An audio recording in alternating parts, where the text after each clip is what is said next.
So can I now introduce our final speaker, Karen Mundine. Karen is the CEO of Reconciliation Australia, and what she's going to talk about is the state of reconciliation and the Australian Reconciliation Barometer. So when it comes to racism and health, the results of the 2020 Australian Reconciliation Barometer showed Australians understand and experience racism heightened in 2020. And what is clear in the State of Reconciliation report is that if we are to make real progress on reconciliation, we must tackle inequality, systemic racism, and instances where the rights of Aboriginal and Torres Strait Islander people are denied, ignored, or actively eroded. During COVID-19, we saw Aboriginal and Torres Strait Islander organisations and communities at the forefront of effective responses to COVID-19. Now, while the crisis exposed really startling inequalities in Australia's health system outcomes, so too has it shown that enduring resilience, creativity and decisiveness of Aboriginal and Torres Strait Islander people's governance has meant that we have not seen a death of an Aboriginal person related to COVID as we know it. So, Karen, over to you. Thank you, Tom. Good afternoon, everyone.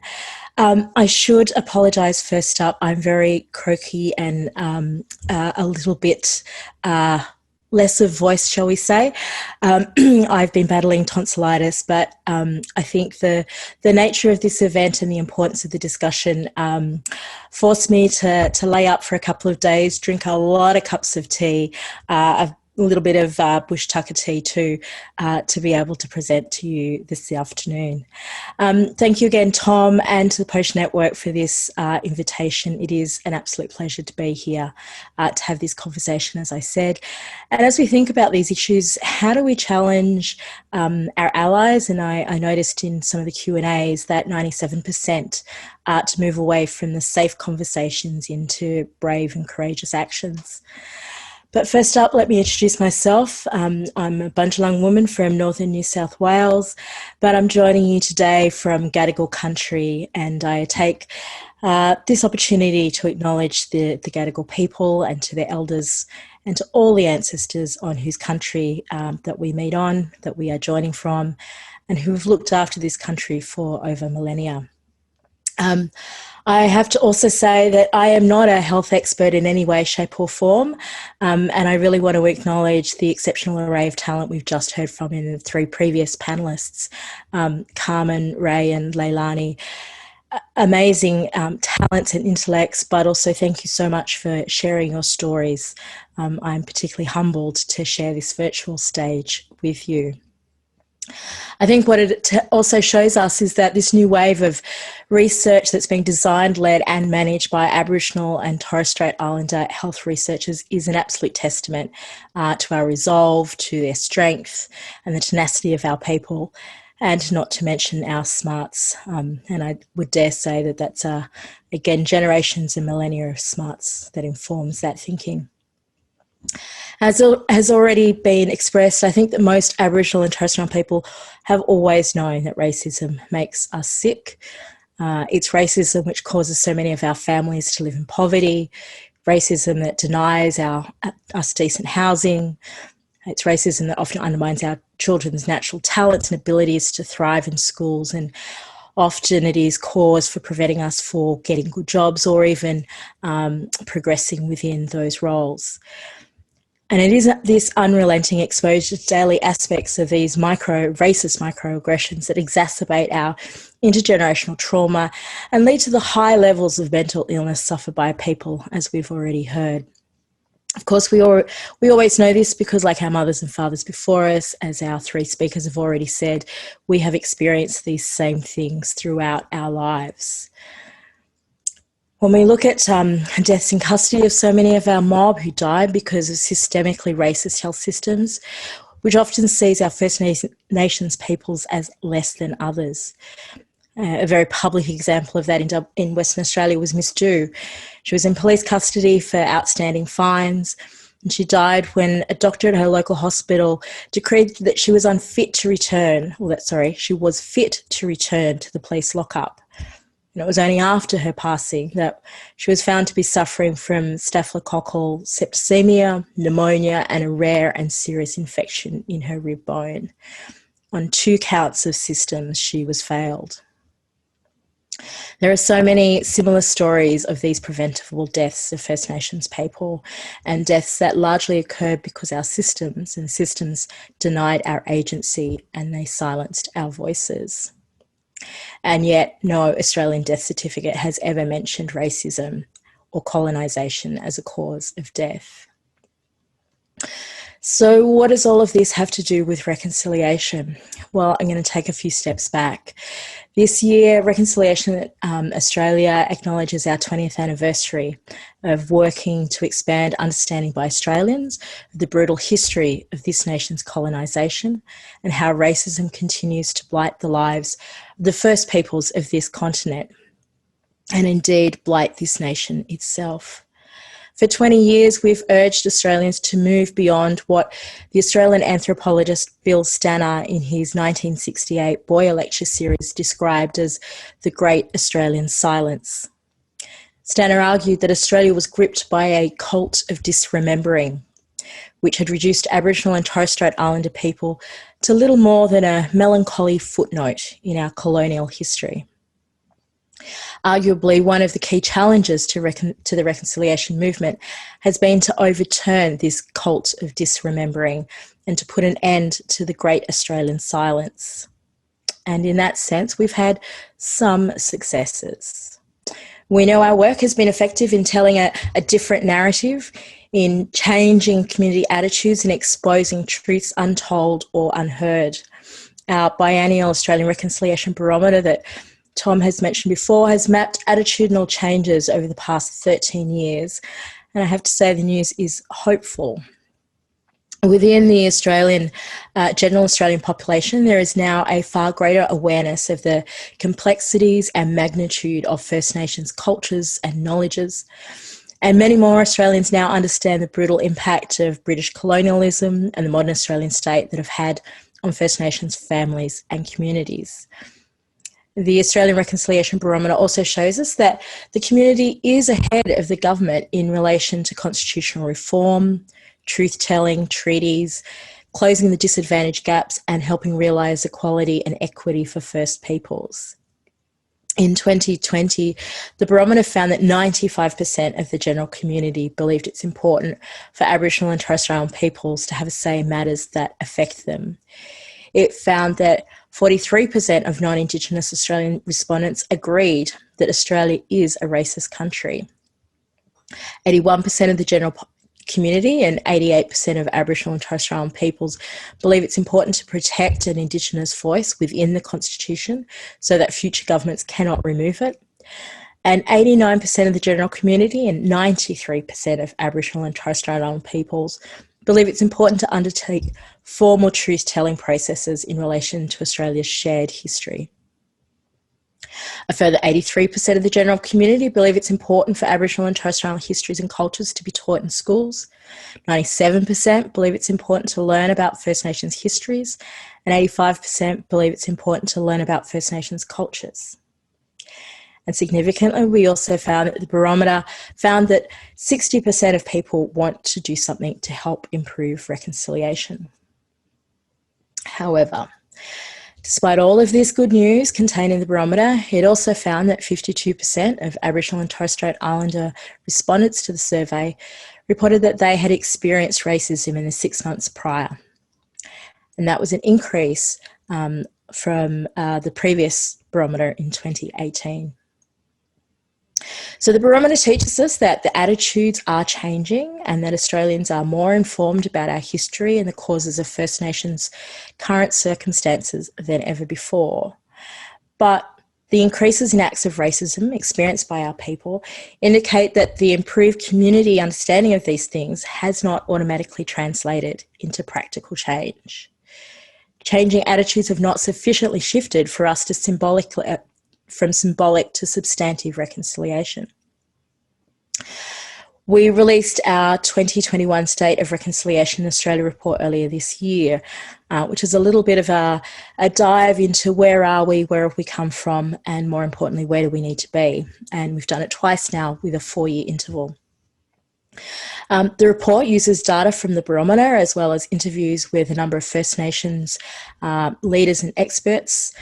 And we also draw from specific cases arising from our Reconciliation Action Plan program.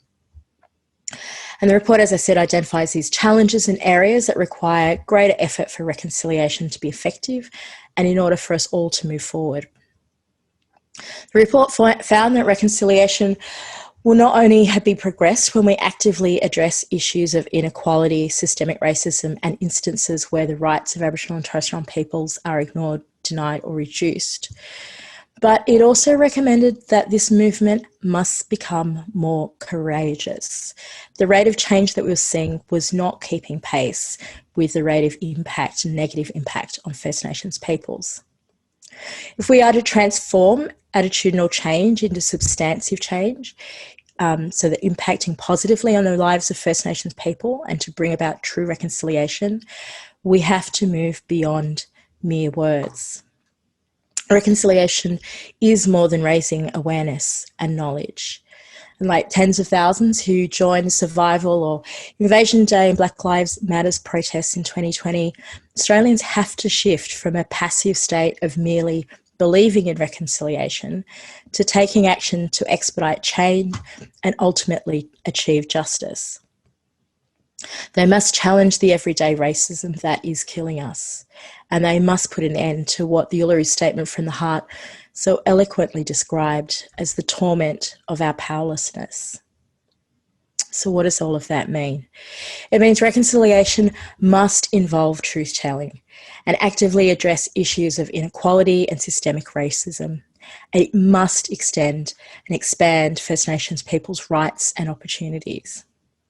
How are we to create a just and equitable Reconcile Australia if we aren't prepared to vigorously contest structures that perpetuate injustice and maintain the centuries-long disempowerment of First Nations peoples? The challenge for any supporter of reconciliation is we must move from these safe ideals of symbolism to difficult and brave actions. And it's essential that all of us throw our weight behind national demands for First Nations leadership, including dispersing decision-making and power. And it's essential that we act on research and evidence. Studies like the MyQI. We also have to value lived experience, if we've heard so much about today. It's incumbent on all of us to challenge Australia's state and federal political leaders to address poor health outcomes for Aboriginal and Torres Strait Islander peoples, to support leadership where First Nations peoples' ideas, ways of being and doing takes the lead, and to address issues such as deaths in custody, over-incarceration, family violence and removal of children, all of which impact on health and wellbeing outcomes for First Nations peoples. As individuals, we have to talk to our friends and family. We've got to call out bad behaviour in our own circles. We've got to call out bad behaviour when we witness it in public. We've got to challenge ignorance wherever and whenever we encounter it. And this includes challenging our systems and questioning our adherence to our processes, which I say in inverted commas, which continue to maintain status quo. We must continue to expose racism both within the health system itself and in the general community. We've got to keep proposing new models of practice informed by First Nations cultures and worldviews, and again pointing out that Western non-Indigenous ways of seeing the world or doing things are not necessarily the best or only ways. There are many areas within mainstream Australia life that would benefit from this First Nations perspective, whether it's health and wellbeing, child raising, environmental and fire management are just a few areas where we've seen decisive Aboriginal and Torres Strait Islander voice based on millennia of experience brings improvements.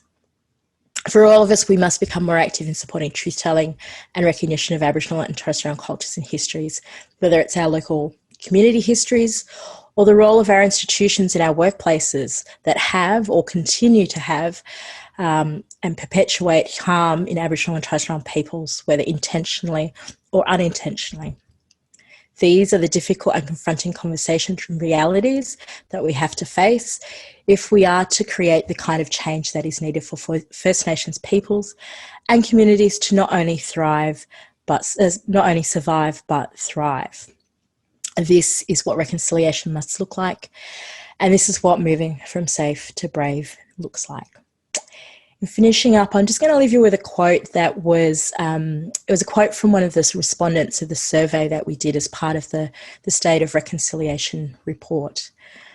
It said, "We cannot imagine that the descendants of people whose genius and resilience maintained a culture here through 50,000 years or more, through cataclysmic changes to the environment and climate, and who then survived 2 centuries of dispossession and abuse. We cannot imagine they will be denied their place in the modern Australian nation. We cannot imagine that, because we cannot imagine that we will fail." Thank you. Thank you, Karen. And, it's really good to hear another perspective of the issues that complement or at least put another perspective on to what Ray has found through the IQI study, and particularly targeting non-Indigenous people, to know that there is a very positive attitude, an increasingly positive attitude by Indigenous Australians to learn and to want to participate, but also recognising that we as Aboriginal and Torres Strait Islander people need to have a better say in our futures, which is all really positive.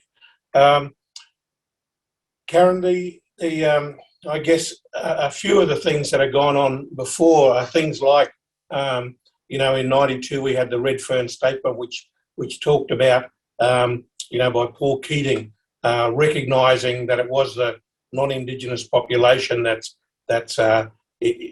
inflicted pain on us as Aboriginal and Torres Strait Islander people. The 2008 National Apology by Kevin Rudd that again recognised, those issues and the formal apology. We've seen, I think one of the first reports, government reports to come out was the Dare to Lead report that was done by Department of Health that recognised very clearly that racism was a significant contributor to health outcomes and was an important social determinant. So it's really good to see that in the reviewed National Aboriginal and Torres Strait Islander Health Plan, implementation plan that's getting finalised now, racism does feature. And so, I think I say this because it's taken a long time since when we've been saying these issues to now seeing it starting to impact a little bit or potentially impact on policy and into programs. So I really urge people to think about those type of issues and particularly how they impact in the health domain and the mental health. But as we know, when we see, as Aboriginal and Torres Strait Islander people, we see health, we see it from multiple domains, and it's not just a singular clinical response to an issue, but it's what makes us emotionally well and our well-being as well as our physical and mental health. So, a whole range of issues. Now, Abby, were there any specific questions for Karen? There was. It said, one is, as Indigenous people, do you feel rage? And if so, how do you hold it in or deal with it? Give me the easy question, shall we?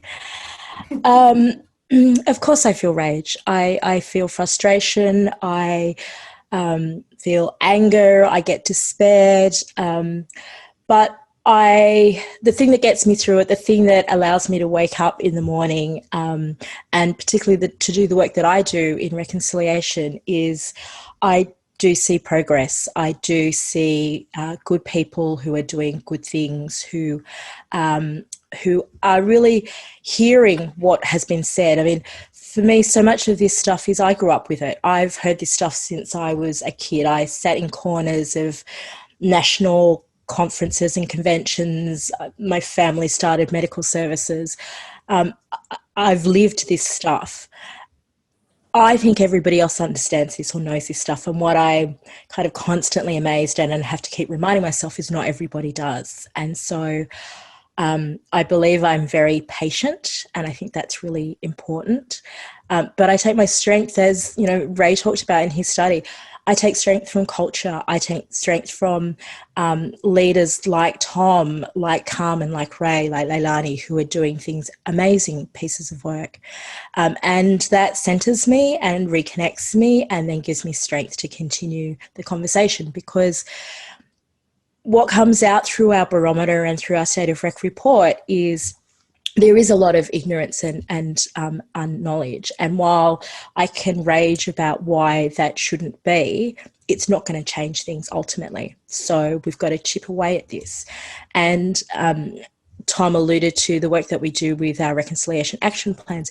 That is about working with systems and workplaces. It's knowing that we're a small organisation, and as Aboriginal and Torres Strait Islander people, we're 3.5% of the population. We need our allies. We need the systems to change, and we need them to fundamentally rethink the premise in which they're all established, that actually there are other ways of doing this that are more effective and more efficient. And the other thing we know is that when this works for Aboriginal and Torres Strait Islander peoples, it works for other migrant groups, it works for other groups who also experience the same negative outcomes that we do as well. Mm. Yeah, thank you, Karen. And I think one of the other issues is that RA's always had an Indigenous co-chair, and now we have an Indigenous CEO. But it's not about reconciliation. It's not about Aboriginal and Torres Strait Islander people reconciling with the general population. It's how the general population reconciles with us. And part of that reconciliation journey is about truth-telling, is about understanding our histories, about addressing some of the myths and the biases that exist, to be able to make sure that we address inequalities as they exist in policies and programs. And so it's understanding it from that perspective, and that's why it's a lot of our effort is about education. And Karen, you might want to just mention about the Narragansett program and what that's hoping to achieve for the next generation who are going to come through. Yeah, so when we talk about reconciliation, education is always talked about as kind of the silver bullet. When we looked at our RAP program, we realised that schools in particular were not engaging particularly in the way that we thought they would. We know the interest was there. We know that they engaged with National Reconciliation Week, but for whatever reason, the structure wasn't working for them. So Narragansett is our schools and education program. We look particularly at how, as workplaces, they function, but also this particular role that they play in teaching young people. And then the secondary impact that has in creating a safe learning environment. Anecdotally, we see that particularly in the early learning childhood space, we see more Aboriginal families will go and engage in preschools and early learning centres where Aboriginal and Torres Strait Islander ways of thinking and doing are incorporated into the ways and pedagogy of those centres. And, if we talk about, and again, I'm not a health expert in all of this, but, we know that when we get those 0 to 5s, we are putting our kids on a really good path, both in terms of Aboriginal and Torres Strait Islander First Nations kids and being able to learn and to access those opportunities, but also teaching, as Tom was alluding to there, that next generation of non-Indigenous Australians who are growing up with this diversity and embracing that diversity and not being challenged by it, not being threatened by it, but actually seeing it something that is valued across the board. Yeah, and that's such an important issue. And some of the initiatives that are taking place around the nation through local government associations, the shire councils, and local governments in recognising Aboriginal and Torres Strait Islander people, changing street names and suburb names, or at least dual signage, and it's keeping that education process going, because when we talk about Indigenous affairs, it's very easy to go into approaching it from a deficit perspective, and we have rattled out a whole lot of statistics about the impacts on us. And that's really important. But we also remember that those statistics are people. They're our family members. And so we don't always just dwell on the deficit side of what's not happening, but looking at programs out there, and there's plenty of them. RA commands a number of them through programs like Narragansett, but also in recognising and showcasing and celebrating leadership in communities, good governance. All of these are associated and are putting a more positive perspective to Indigenous affairs than just facing from a negative perspective. But Karen, anything else you'd like to say, or are there any other questions that have come up? Probably there are a whole lot of questions. Abby, anything there? Where do we go from here? Are there any current projects, movements or studies which will initiate change in practice? I'm sure that the other panellists will have some ideas, particularly around the health kind of focus, but certainly for us, Reconciliation Action Plans are our kind of key program to drive change. It is about thinking about that institutionalised change, and workforce issues is such a big, particularly I know in the health space, and that's just from my own personal experience and family experiences. Addressing both the interpersonal impacts of racism, but then also really digging into those systemic things that continue to perpetuate those instances, because otherwise we're just going to be continually on that loop of fixing. But RAPs are one way that we're doing it. We're working with a number of the ACCHOs and with the new health plan around how we can actually pull some of our data and think about some of those levers of change that can be then implemented within those systems. Thank you, Karen. And I note that in the questions, we've had about 38, 39 questions, and 8 or so of them have been responded. So have a look at the Q&A line, folks, and you can get some responses. But what we might do now is, and it's a little bit less than than I originally proposed, but if we want to finish at 3:30, we've probably got about 15 or so minutes for questions. And so can I open it up firstly by thanking our 4 panellists for your presentations and responses as we've gone, but to say in this next session, which is a Q&A session, to invite Ray or Leilani or Carmen. Was there anything that you thought of later that you wanted to say this morning, earlier, that you didn't say before we go into Q&A? Yep, Leilani. Always, Tom, always. No, there was one other point that I really wanted to make that I didn't touch on, but I think it's really important in consideration of how we kind of look at this into the future, and that is how some of our Aboriginal and Torres Strait Islander staff are treated differently to other staff in the healthcare system.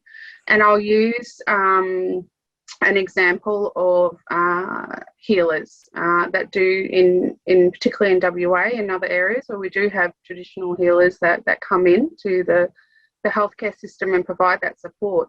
They are treated very differently. I mean, right down to the times that they're expected to travel and come in and do work and fly out is almost half of that of which other doctors and other healthcare professionals are given. Not only that, the pay disparity is clear and other things like that. And I just that's not uncommon, and I think it needs to start being. It still kind of blows my mind that we have these healthcare systems that just are devaluing what we are bringing in and proposing in, that there's westernised models of care that do help and work with addressing healthcare issues, but we have our cultural practices and protocols, and they should be valued at the same level, and they're not. And I think it's something that we seriously need to address.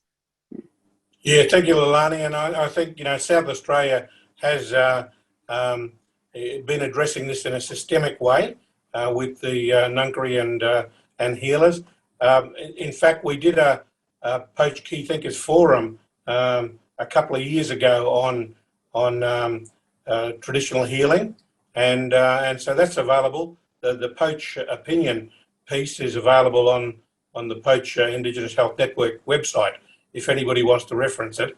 But the Australian Indigenous Doctors Association are also have been doing over many years now, starting to look at this issue, and hopefully we can start to influence some public health officials to think about this and see this as a very useful and an important part of our health system.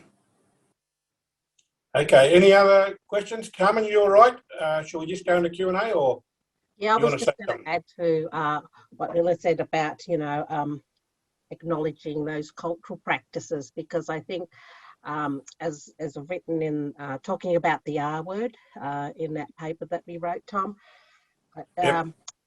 we our knowledges in our cultures of ways of being are just subjugated or dominated by Western, Australian knowledges, and I think the conversation needs to be around creating that space to allow our knowledges to come into play. But in terms of creating that place, then what are the policy instruments that will enact that stuff? And some of those policy instruments have been spoken about today. So I just wanted to add to that story. Yeah, thank you.